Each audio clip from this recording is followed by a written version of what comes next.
Distinguidas y distinguidos delegadas y delegados, señoras y señores, la Misión Internacional Independiente de Determinación de los Hechos sobre la República Bolivariana de Venezuela presenta su quinto informe ante este Consejo de conformidad con su resolución 5129. Este informe, junto con el documento de sesión que lo acompaña y que será publicado en las próximas semanas, abarca el periodo comprendido entre el 1 de septiembre de 2023 y el 31 de agosto de 2024. Durante el último año, y en particular a partir de las elecciones presidenciales del pasado 28 de julio, se ha producido un agravamiento de la situación de los derechos humanos. La misión es consciente de que este informe tiene especial significado por las circunstancias políticas y de derechos humanos que se viven actualmente en Venezuela. La maquinaria represiva del Estado venezolano continúa cometiendo graves violaciones de derechos humanos y delitos. Las víctimas y la población en general se encuentran desamparadas ante el ejercicio arbitrario del poder en un contexto en que está desapareciendo la mínima apariencia de la legalidad en la actuación de las autoridades. El riesgo de una desintegración del Estado de Derecho en Venezuela es muy alto. Desde el 28 de julio, cuando el Consejo Nacional Electoral anunció la victoria del presidente Maduro en las elecciones presidenciales sin mostrar evidencias al respecto, la represión y la persecución política han ido en aumento. Según las investigaciones de la misión, 25 personas resultaron muertas en las protestas postelectorales. Un número muy alto de personas fueron detenidas, incluidos niños y niñas y personas con discapacidad, y varias personas fueron víctimas de desaparición forzada de corta duración. Hemos recibido alegaciones y hemos podido documentar casos de personas sometidas a torturas y tratos crueles, inhumanos o degradantes, así como actos de violencia sexual y basada en género. Tras las elecciones presidenciales, la misión tuvo que ajustar su plan de investigación para poder traer a la atención de este Consejo los resultados preliminares de sus investigaciones sobre los hechos cometidos después del 28 de julio. Las violaciones que se han documentado e investigado en este informe solo representan una muestra de un universo mucho más amplio y no pueden entenderse solamente como el producto de la crisis postelectoral. Estas violaciones son el resultado de un plan diseñado anticipadamente y ejecutado a través de diferentes modalidades de represión, un plan para desalentar, silenciar y anular la oposición política y las voces críticas al gobierno del presidente Maduro o a quienes reclaman transparencia en los resultados electorales. En este contexto, la misión llegó a la conclusión de que algunas de las graves violaciones de derechos humanos investigadas durante este periodo representan una continuación de la misma línea de conducta que fue caracterizada por la misión en informes anteriores como crímenes de lesa humanidad. La misión entiende que algunas de las violaciones documentadas durante todo el marco temporal de su mandato, incluyendo detenciones arbitrarias, tortura y violencia sexual, así como otras violaciones conexas de derechos fundamentales, entre ellos la libertad de asociación y reunión y la libertad de expresión, consideradas en su conjunto, constituyen el crimen de lesa humanidad de persecución fundada en motivos políticos. Señor Presidente, en marzo, durante nuestra actualización oral ante este Consejo, la misión recordó que la estructura represiva del Estado no se había desmantelado y que continuaba representando una amenaza latente que podía activarse cuando el gobierno lo estimara necesario. Los numerosos eventos registrados durante el periodo anterior a las elecciones presidenciales confirmaron que nos encontrábamos ante una fase de reactivación de esta maquinaria represiva. Durante el periodo que comprende el informe, continuó la represión política selectiva de personas opositoras o percibidas como tales.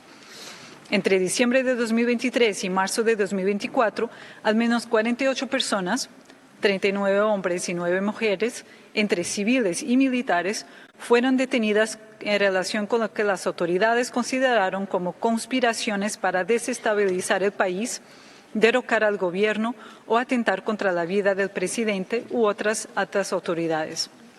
Esto equivale al menos a 3 detenciones cada semana, todas las semanas, durante 4 meses.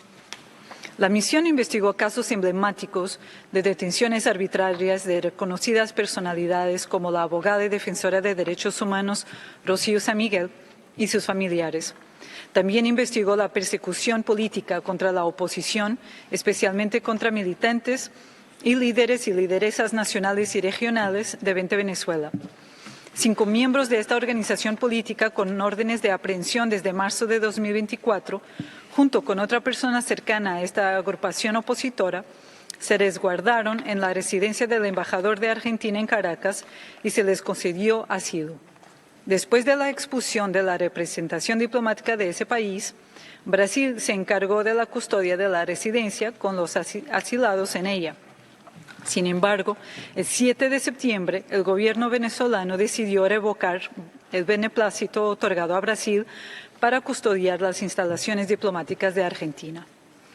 Además, durante la campaña electoral entre el 4 y el 25 de julio, la misión llegó a documentar hasta 121 detenciones de personas que fueran detenidas simplemente por haber prestado algún servicio en los actos de campaña de la oposición. Muchas de las detenciones investigadas por la misión durante el periodo anterior a las elecciones fueron arbitrarias y en ocasiones fueron seguidas de actos de tortura y de desapariciones forzadas de corta duración. Estas violaciones son la expresión más violenta de los innumerables obstáculos a la legítima acción política de la oposición. Señor presidente, esta situación crítica de derechos humanos alcanzó un nivel sin precedentes en los últimos años tras el anuncio de los resultados electorales en la madrugada del 29 de julio. Ya antes de las elecciones, el presidente Maduro y otras altas autoridades habían advertido sobre la posibilidad de un estallido de violencia si no lograban la victoria electoral. La ola de protesta ciudadana que siguió al anuncio fue reprimida con una dureza y violencia inusitadas. Según fuentes de organizaciones de la sociedad civil, entre el 29 y el 31 de julio se registraron 915 protestas en todo el país. La misión investigó de manera preliminar y confirmó la muerte violenta de 25 personas en el contexto de concentraciones o protestas ciudadanas. 24 de ellas murieron por disparos de arma de fuego. La mayoría eran hombres jóvenes de barrios populares de menos de 30 años. La misión no tiene aún evidencia suficiente para atribuir autoría por estas muertes, pero en varios de estos casos la misión alcanzó a documentar la presencia de efectivos de la Guardia Nacional Bolivariana o de la Policía Nacional Bolivariana haciendo uso de sus armas de fuego para reprimir las protestas. Estos cuerpos de seguridad en ocasiones estaban acompañados de grupos de civiles armados que también disparaban armas de fuego contra manifestantes. Las detenciones en este periodo alcanzaron cifras no registradas desde 2019. Las mismas autoridades reconocieron la detención de más de 2.200 personas solo entre el 29 de julio y el 6 de agosto. Aunque continuó la detención de miembros de la oposición política y miembros de la sociedad civil, incluyendo periodistas, la mayoría de las víctimas de detenciones tras las elecciones provenían de barrios populares y fueron identificadas por las fuerzas de seguridad tras la obtención de videos o fotografías publicadas en redes sociales o por la delación de personas afines al partido de gobierno en respuesta a llamados del propio presidente. Estas detenciones fueron masivas e indiscriminadas y se ejecutaron a partir de planes preconcebidos como la amenazante operación Tuntún. En este último mes y medio, la misión alcanzó a documentar 143 detenciones, incluidos 66 militantes o dirigentes de 7 diferentes partidos de oposición, e inició la investigación de 12 de estas detenciones. Los cuerpos de seguridad entraron en viviendas particulares sin las órdenes judiciales necesarias y detuvieron a las personas ante la desesperación de los familiares. En varios casos investigados por la misión, los funcionarios no conocían ni el nombre de la persona a detener. Las casas de las personas que habían participado en protestas o que eran sospechosas de haberlo hecho fueron marcadas con una X. El presidente Maduro dijo que las personas detenidas debían ser enviadas a campos de trabajo para su reeducación. En este contexto, la misión documentó la detención de al menos 158 niños y niñas, 130 niños y 28 niñas, un fenómeno nunca antes registrado con tal alcance. Estas niñas y niños fueron detenidos después de las protestas e imputados por graves delitos como terrorismo e incitación al odio. Pendiente de profundizar en esta investigación, la misión ya ha podido documentar graves violaciones de los estándares internacionales de protección de la niñez. Señor presidente, la misión constató que la práctica de las desapariciones forzadas de corta duración no ha cesado. Basada en una interpretación estricta de los estándares internacionales, la misión alcanzó motivos razonables para creer que en 13 casos agentes del Estado llevaron a cabo privaciones de libertad y negaron reconocer la suerte o paradero de las personas detenidas, sustrayéndolas de la protección de la ley. Este número asciende a más de 20 según una interpretación más expansiva de la prohibición de la desaparición forzada. En al menos 27 casos posteriores a las elecciones, la misión documentó situaciones que podrían constituir desapariciones forzadas. En estos casos, las personas detenidas no pudieron comunicarse con sus familiares y abogados, las autoridades no reconocieron su detención, estas personas no comparecieron en una audiencia de control judicial en el plazo de 48 horas que establece la ley. También continuaron los actos de tortura y tratos crueles, inhumanos o degradantes. La misión identificó una serie de métodos de tortura utilizados por las fuerzas de seguridad o por los servicios de inteligencia, como puñetazos, golpes con planchas de madera o combates envueltos en espuma y descargas eléctricas, asfixia con bolsas de plástico, inmersión en agua fría y privación forzada del sueño. La misión continuó registrando actos de violencia sexual y basada en género, normalmente en centros de detención, que se incrementaron tras la crisis postelectoral.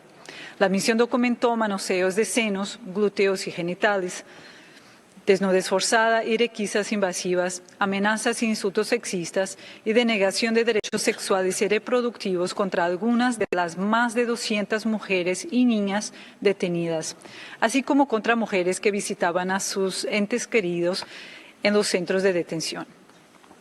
La misión registró numerosas alegaciones sobre las condiciones críticas de detención en los principales centros donde las autoridades recluyeron a las personas detenidas tras las protestas, como los penales de Tocorón y Tocuyito, en el caso de los hombres, y la Crisálida para mujeres.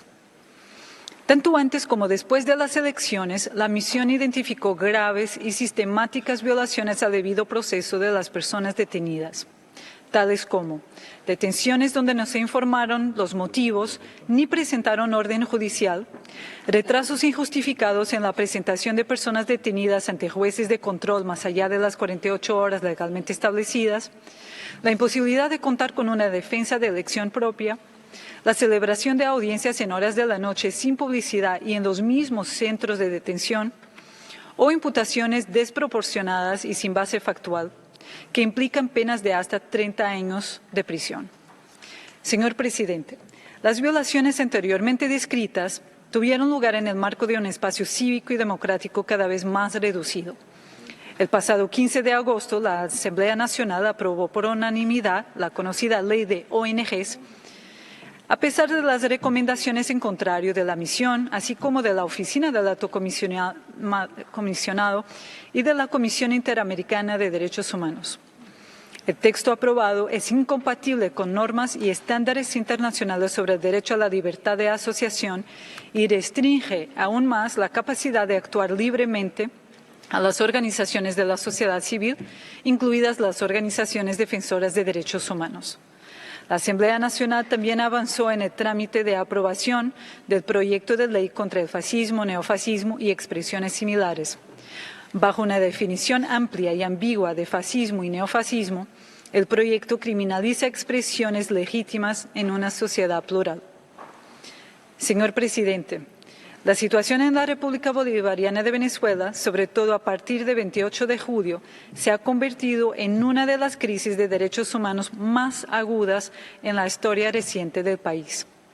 Las graves violaciones de derechos humanos y delitos se siguen cometiendo mientras presentamos nuestro informe ante este Consejo. Cientos de personas, incluidos niños y niñas, continúan detenidos en condiciones inaceptables, aumentando su riesgo de ser sometidos a actos de tortura y malos tratos, incluida la violencia sexual o basada en género. La persecución por motivos políticos sigue ocurriendo. La comunidad internacional enfrenta una gran responsabilidad para detener esta persecución, para que las violaciones y delitos que se han cometido y que continúan cometiéndose no queden en la impunidad, y para dar aliento a las víctimas asegurando que puedan obtener justicia. Muchas gracias por su atención.